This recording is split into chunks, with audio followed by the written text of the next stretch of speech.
Semburat oranye keputihan mulai muncul ke permukaan menghiasi langit yang semula gelap, kini perlahan terang oleh sinar mentari hangat. Kicauan burung saling bersahutan serta angin sejuk membawa embun di pagi hari, menambah kesan permulaan hari yang cerah. Sama halnya seperti suasana hati seorang gadis yang baru saja terbangun dari tidurnya. Dengan gerakan cepat dan secara tiba-tiba kedua mata Mekaira terbuka lebar. Dia termenung sejenak menatap diam tanpa berkedip mengumpulkan nyawa dan kesadarannya. Tidak. Aku malu. Kenapa aku bermimpi seperti itu sih? Teriakan juga ceracauan Mekaira seraya tubuhnya berguling ke kanan dan ke kiri. Sambil memeluk sebuah boneka kucing besar menyembunyikan wajah ke boneka berbulu itu. Caca, ada apa? Kau baik-baik saja kan, Ca?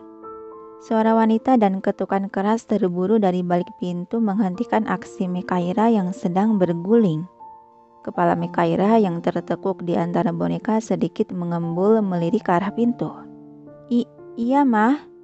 Aku baik-baik saja kok. Ketukan di pintu terhenti. Syukurlah. Mama kira ada apa, karena kau teriak sangat keras tadi. Meskipun kamu sedang tamu bulanan, tapi cepatlah bangun dan bersiap-siaplah. Iya, Mah. Caca sudah bangun kok. Sautan Mekaira masih malas bangun dari tempat peraduan. Terdengar suara langkah kaki yang berbalik menjauh dari pintu luar kamar menandakan Ibu Sarah telah pergi. Kembali Mekaira menyembunyikan wajahnya ke boneka bulu itu dan berteriak saking gemas juga senangnya dia. Ah, Jojon. Kenapa aku bermimpi Jojon ngajak pacaran sih? Memalukan. Benar-benar deh. Andai itu nyata. Batin Mekaira berteriak keras merasakan perasaan malu senang bercampur padu. Membuat tubuh dia kembali berguling ke sana kemari melampiaskan perasaan yang bergejolak. Sampai beberapa saat kemudian, Mekaira telah berpakaian rapih mengenakan kemeja blus peach berkancing lengan. Dipadukan dengan rok span hitam di bawah lutut, dia berjalan menuruni anak tangga menuju ruangan makan yang sesekali bersenandung pelan memperlihatkan jelas suasana hatinya sedang bergembira. Mama duduklah, sini biar Caca saja yang terusin masak. Serobot Mekaira yang baru saja datang, langsung mengambil alih spatula dari pegangan tangan Ibu Sarah yang sedang memasak daging untuk membuat sandwich. Kamu kan pakai kemeja cerah gini, nanti kotor loh kalau sampai kena baju, kata Ibu Sarah melangkah ke arah lain, bergerak mengupas jeruk untuk dibuat jus.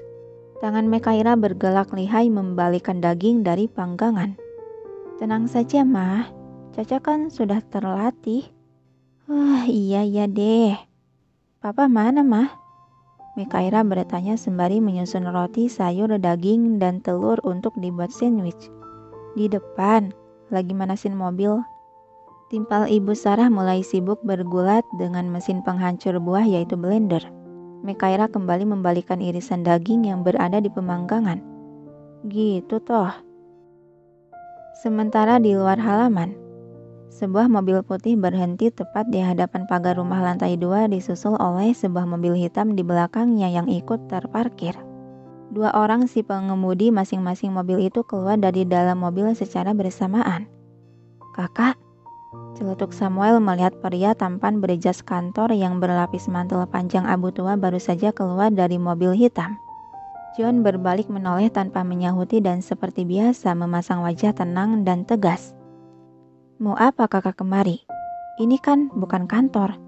Samuel bertanya sembari melangkah mendekat. Menurutmu?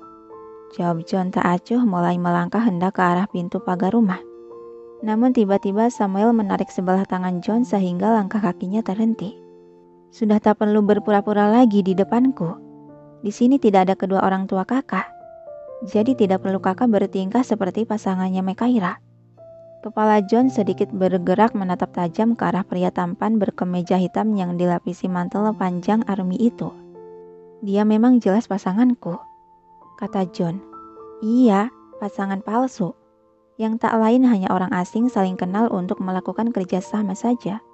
Dengusan pelan disertai sudut bibir berkedut tersenyum semraik, John membuang muka. Terus, alis mata Samuel berkerut dalam. Tidak ada terusannya. Kembali John menatap tenang dan dingin. Lalu, maksud kakak apa? Pokoknya aku minta akhiri sandiwara kalian sebagai pasangan palsu. Dan biarkan aku melangkah maju. Sudah. John bertanya masih menatap tenang yang dibalas kebingungan Samuel. Hah? Bingung Samuel menatap tanya. Melihat sudah tidak ada yang akan disampaikan lagi, John berbalik melangkah menuju pagar, meninggalkan Samuel yang terlongo menatap punggung tegap itu. Apa-apaan dia? Geram Samuel ikut melangkah menuju pintu pagar rumah di mana John telah memasukinya. Begitu memasuki ke halaman rumah, mereka berdua langsung dihadapkan oleh Pak Randy yang tengah mengelap bodi belakang mobil. Pagi, Om. Samuel pertama kali menyapa. Sedangkan John hanya berdiam diri mengawasi. Pria paruh baya berkemeja biru langit dengan dasi napi itu menoleh. Lalu memasang senyuman simpul menyambut. Oh, Nah Samuel. Pagi juga.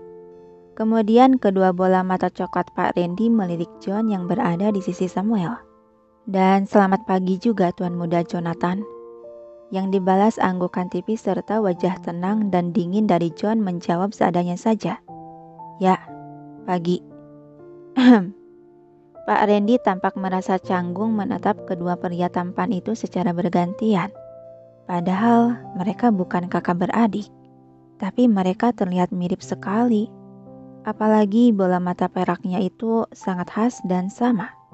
Batin Pak Randy yang belum tahu kalau mereka adalah saudara adik sepupu. Ada keperluan apa kalian datang pagi-pagi sekali?